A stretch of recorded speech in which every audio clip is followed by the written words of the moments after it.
Hope is an action here. I mean, it's a verb. It's what people do. Our approach really starts with the communities themselves. What we're trying to do is let the community have the vision to plant the seeds of hope. And that since we're all interconnected and we can help each other, that we should. My dear sponsored son, Bernard. My mother had taken on Bernard as a sponsor son. They would send letters back and forth to each other. Sending you all the nice wishes now and always. Love, Stephanie.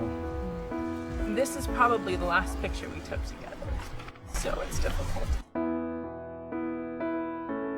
Basically, she got sick and she had fourth-stage ovarian cancer and she passed away almost immediately. My mother was really my everything. I was an only child raised by a single mother, so when she died, it was like I lost my family.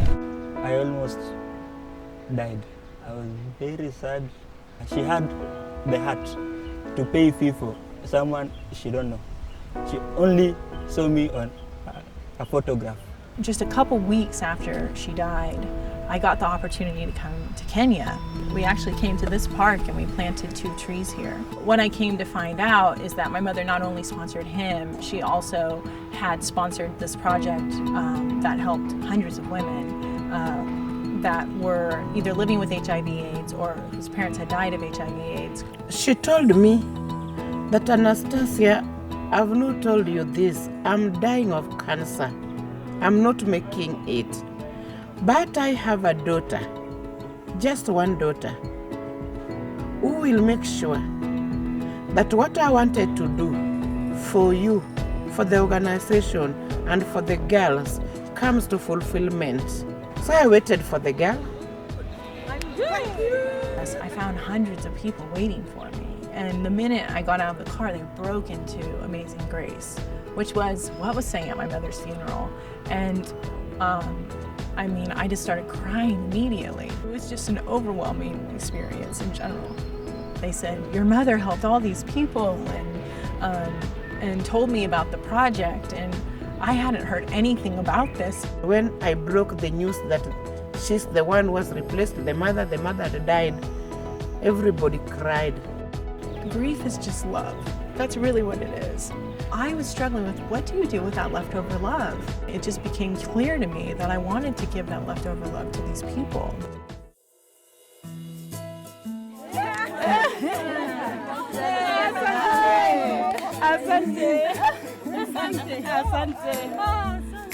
We have a health clinic up in Isiolo. We have a drip irrigation garden that's been built at a school in Mayu Mayu.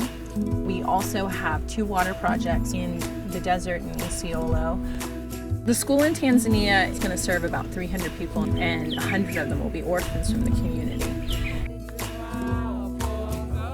The garden here in Kisumu is aimed at women who are caregivers so that they can bring people who are sick food or take care of the orphans. So once they really understand the process, they can start to have gardens in their own homes.